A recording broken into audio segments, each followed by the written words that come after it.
Како Здружение за градежништво при Стопанската комора на Македонија денес бевме домаќини на Регулаторната комисија за енергетика.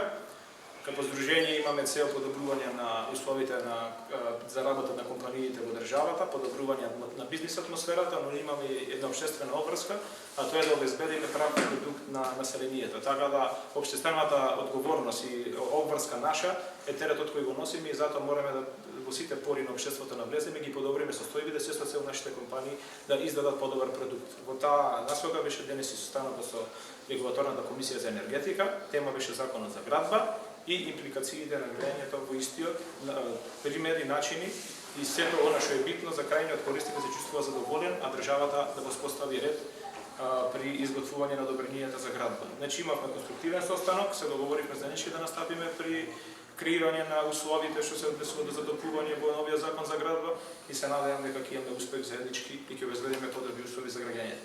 Сепак квалитетот на живење е наша цел и како што знаете Здруженијето има една теза дека не локација, а квалитет на градба треба да биде приоритет при купување на стамбени единици, а и сите останати недвижни. Тоа е така. Пред се благодарност до Здруженијето за градежништво во рамки на Стопанската комора на Македонија, што ја прифати нашата покана да одржиме состанок и да разговараме во однос на нашиот предлог закон за изменување и дополнување на законот со градбата, со кој што бараме да се воспостави јасен ред во начинот на грејење кај граѓаните на територијата на целата држава. Она што е многу битно и што сум задоволен од овој состанок е што се договоривме дека овој закон понатака заеднички ќе го разгледуваме, ќе го доуредуваме, се со цел да биде применлив и во пракса и во понатамошниот период.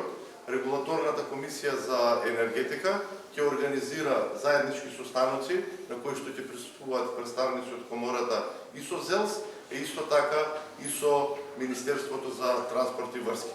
Значи, пред се основна цел ние да овозможиме на територијата на цела држава да се градат мрежи кои што ќе обезбедат многу почиста животна средина и кои што ќе бидат многу поенергетски ефикасни, а при тоа цената на енергенсите кои што ќе користат граѓаните да не им представува значителен товар. Со зголемен број на потрошувачи на системот за топлинска енергија, а се надеваме во наредниот период на дистрибутивниот систем за природен газ, ќе имаме поевтини цени на енергија за крајните корисници. Имаме ли бројка колку згради се изградени каде што имало можност за парно, а се приклучени само на струја?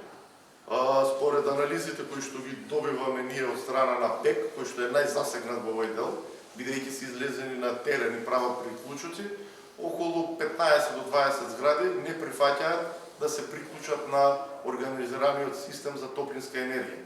И тоа им го возможува постоечката законска регулатива. Токму ние предлагаме да се промени во овој дел и да бидат обврзани да се приклучуваат на системот за топлинска енергија, доколку тоа е предвидено со мапирањето.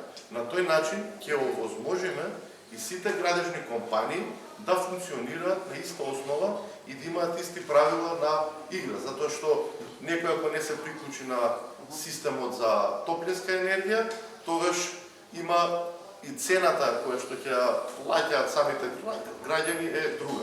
Ние за да поттикнеме приклучување на системот за топлинска енергија, како што знаете, во изминатиот период цената за приклучок на топлинска енергија по киловат од 3160 денари намаливме на 2000 денари. Колку местење на мрежа за гасификација е далечен проект сега за инвеститорите, за градежниците, нели се збори на големо сега околу гасификацијата не само на Скопје, туку на цела Македонија. Колку сега е проблем тоа? Ето за 20 стане ќе биде прошено. Добро, во ред, значи според информациите кои што ги имам, во тек е тендерската постапка за избор на партнер за изградба на дистрибутивната мрежа.